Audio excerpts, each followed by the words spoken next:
ko te timatanga, ko te atua, tuku tuku te po, tuku tuku te ao, tuku tuku te kōrero, a te iwi nei, e te ro aroha, karanga mai, katoa.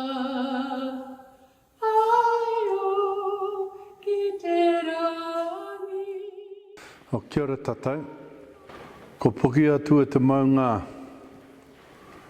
ko waiwhetū te awa. Ko whenua ngaro te marae, ko aroha nui ki te tangata tōku whare, ko te atiawa tōku iwi, ko mangatuku, ko hāmua, ko te matahau o kuhapu. Ko au te tia mana o te rūnanga nui o te atiawa, te tia mana hoki o te marae o Waiwhetu. Kia ora, my name is Kura Moeahu, and my introductory was an acknowledgement to the geographical icons that are of significance to my people here in Waiwhetu, and that the mountain that I have a strong connection and association to is known as Pukeatua. The stream that runs in front of our meeting house, alongside and adjacent to the offices of Te Rūnanga Nui o Te Atiawa, is known as the Waiwhetu stream.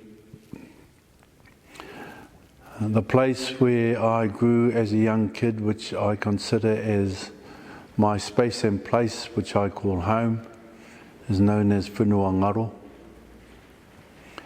The meeting house that I have a strong association with is Aroha Nui ki te tangata, meaning goodwill to all men.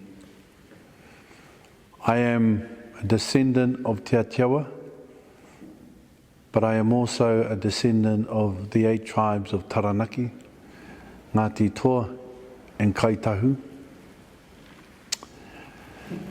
The hapu that are strongly associated with my marae here in Waiwhetu are Te Matehau, Hāmua and Mangatuku hapu.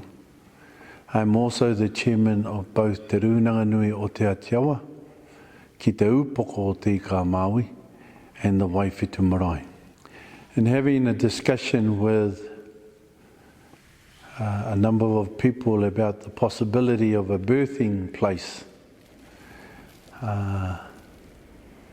and been asked to provide a name of significance to the place. And so the opportunity, it came with excitement, and I suppose the location where the meeting took place was quite significant, because where the meeting took place in Nainai runs the source of the Waiwhetu stream. And so after hearing the dreams and aspirations and then considering an appropriate name, I suggested the name Ngā Wai Erua o Raumanuka, which means the dual waters of Raumanuka, or the 2 water tributaries of Raumanuka. And in this context, I'm going to present it in 2 forms. One is a narrative of strong significance to the creation of both of the 2 streams that emanate from out of Nainai, and whose story is actually captured in the narrative of the Nainai swimming pool and the Nainai Community Centre. And it starts following the creation of Te Kāhui Maunga.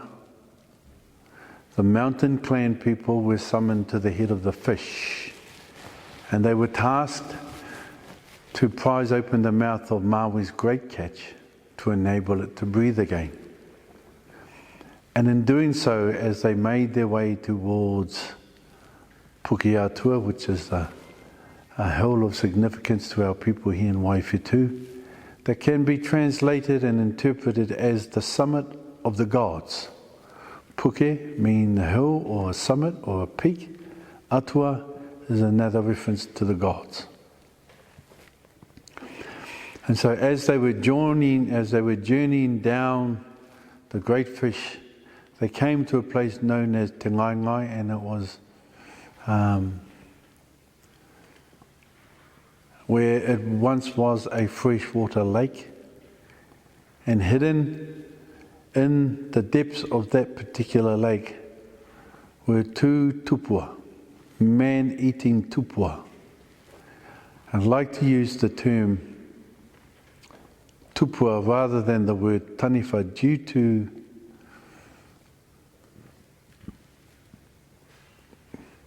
people's interpretation. When you mention the word taniwha, people automatically think of monsters, dragons, demons.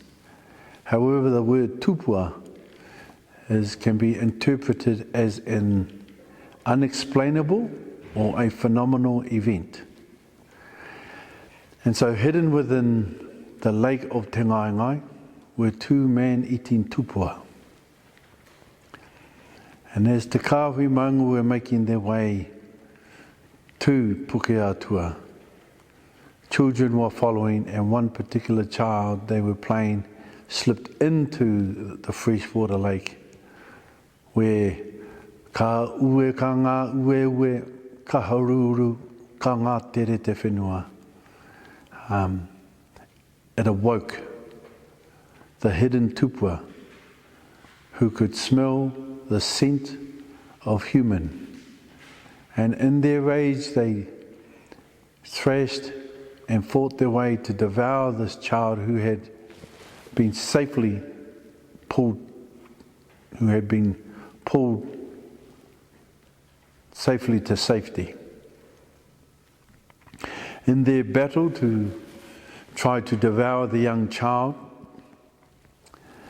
there became a great battle between these two tupua. They tore at one another, and in doing so, they created landslides. They created the earth to rumble, whereby seismic activity took place. And eventually, the freshwater lake burst, and identifying and trying to finding exits to various pathways to where they could settle. And in doing so, they created the two water tributaries born from out of Raumanuka.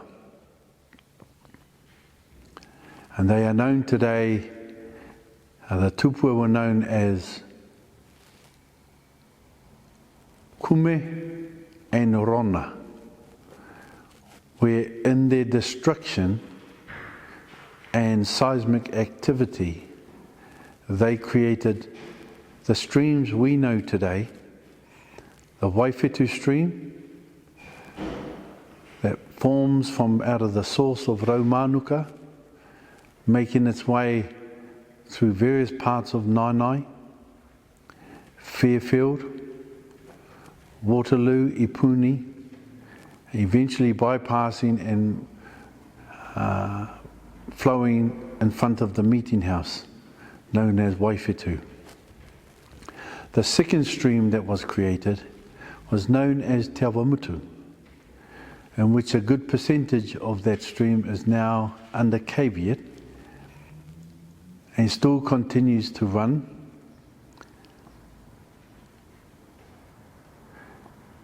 Crossing over Guthrie Street and through some of the houses at the back of number 15, 14, 13, 12, 11, 10 and number 9 Puketapu Grove, being exposed on the corner of the house on Hinemore Street and Whiteslainis, making its way down to York Street and being exposed at various points where it then trickles past the current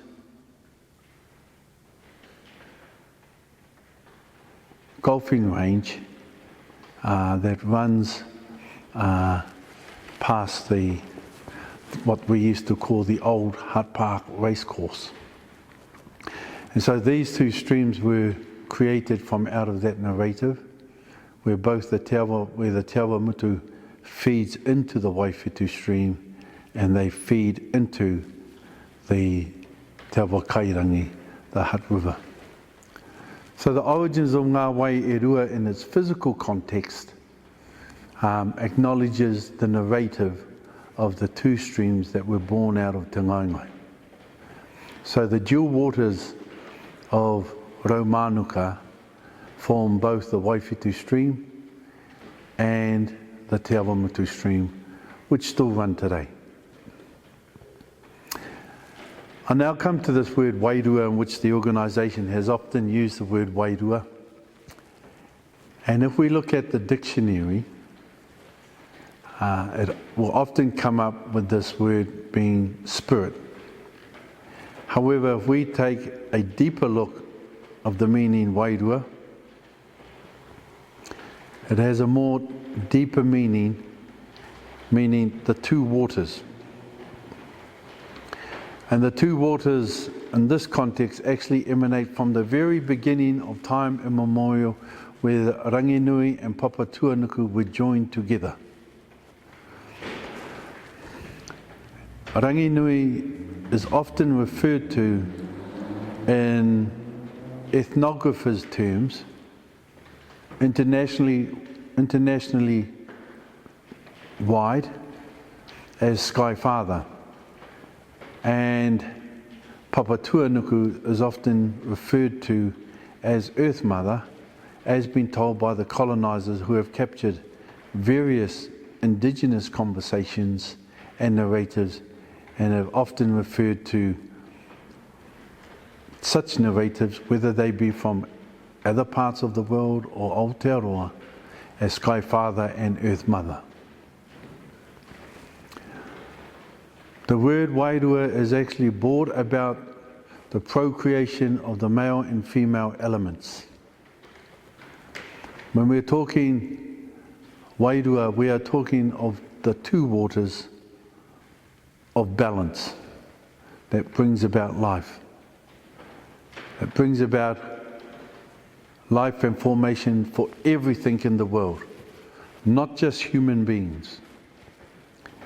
And so every human, every creature, every insect, every bird, every plant is brought about through the two waters of unification, being the male and female element.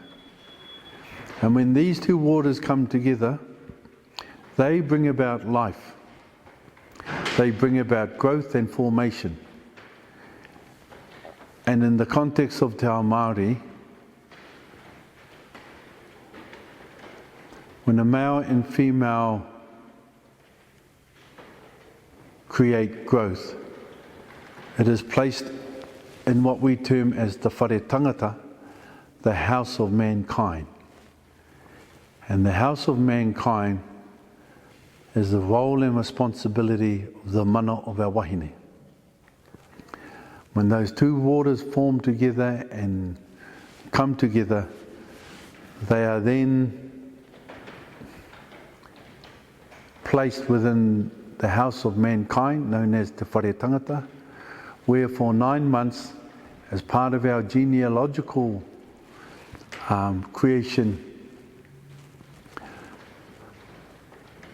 mai te timatanga I te orokohanga o te waha atai, mai te kore rawa atu.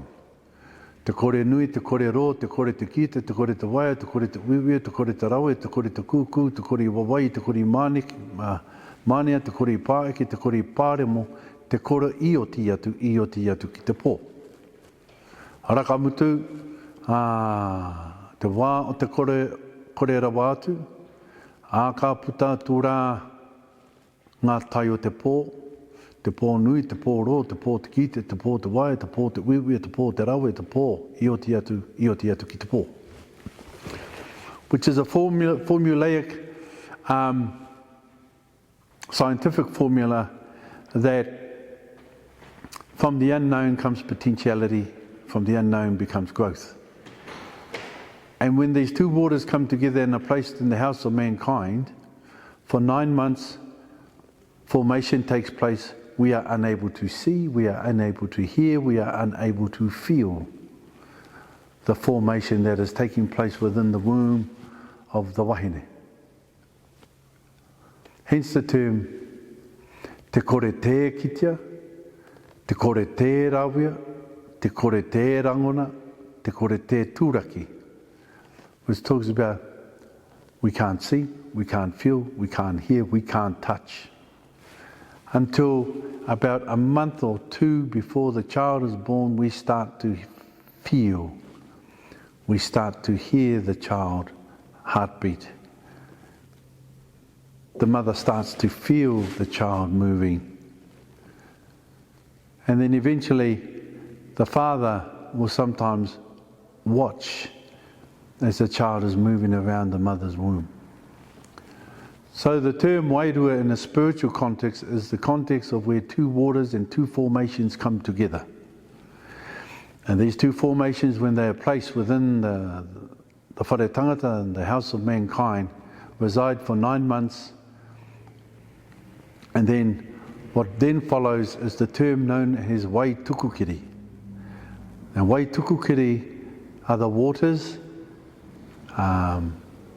that inform that a child is to be born. And these are normally when the waters break. The term we know as wai tukukiri, which is the symbolism and sign that life is about to come into this world. There are many challenges that our wahine go through and often talk about, something that I or neither any male will ever know, come to understand, or even feel the excruciating pain that they have to go to when giving birth to a child. And so the mana of the wahine, when the formation of those two waters come together, placed in the house of mankind, and the waters break, it then starts onto its pathway. Ta huri atu ta uri mai ta uri namu namu ki ta iau. Let the child's head turn this way, let it turn that way. Let it find its pathway out into the world of enlightenment, into the world of the living. And for some, it happens quite quickly. However, for others, it may take a few hours or even longer. And then when the child enters into this world, as a father who was in the birthing center, it feels somewhat like eternity waiting for the child to cry. It felt like hours, but I think realistically it would have only been 2 or 3 seconds where you hear that first gasp of air prior to the child crying. And that gasp of air is a symbolism, tihei, mauri ora, forming those present, that the mauri, the life force of this beautiful gift that has come into this world, is alive and well. Often referred to as the sneeze of life, but however I like to think it as that the mauri of this little individual that has come into this world is truly alive and well. So, ngā wai e rua o Raumanuka talks about the dual waters of Raumanuka. In terms of the local narrative of Te Atiawa, it talks about the creation of the two rivers from the very source of Raumanuka, Waiwhitu Stream and Te Awamutu. In terms of the birthing centre of ngā wai e rua o Raumanuka, it acknowledges the important gifts of Ranginui and Papatuanuku, e ira tāne me te ira wahine, kia wakatakotoa tūrā te kakano i roti i te whare tangata. Mai te whare tangata, arā, tā huri atu te tamaiti, tā huri mai, tā huri huri namu namu ki tā iau ki te ao marama. E ke i o ngā wai tuku ki ri kāputa tura te kōrero ki te whaiao ki te ao mārama tihei Māori ora. And from the unification of both the male and female, germination is laid in the house of mankind where it resides for 9 months, unseen, untouched, unheard, unfelt. Where following the breaking of the waters, it then begins its journey, the long, narrow pathway into the world of enlightenment where the people are informed that the Māori of this gift that has come into this world is truly alive and well. So ngā wai, e rua o Raumanuka has a traditional local narrative but also has a spiritual context in terms of the birthing place of where we wish to establish a birthing place. Right at the very sources of the origins of Waifetu, within close proximity to the location. Nō reira, tēnei ka mihi rawa atura ki o koutou, tēnā koutou, kia ora tātou katoa. Ko te timatanga, ko te atua, tuku tuku te po, tuku tuku te ao, tuku tuku te kōrero, pāti iwi nei, e te ro aroha, karanga mai, katoa.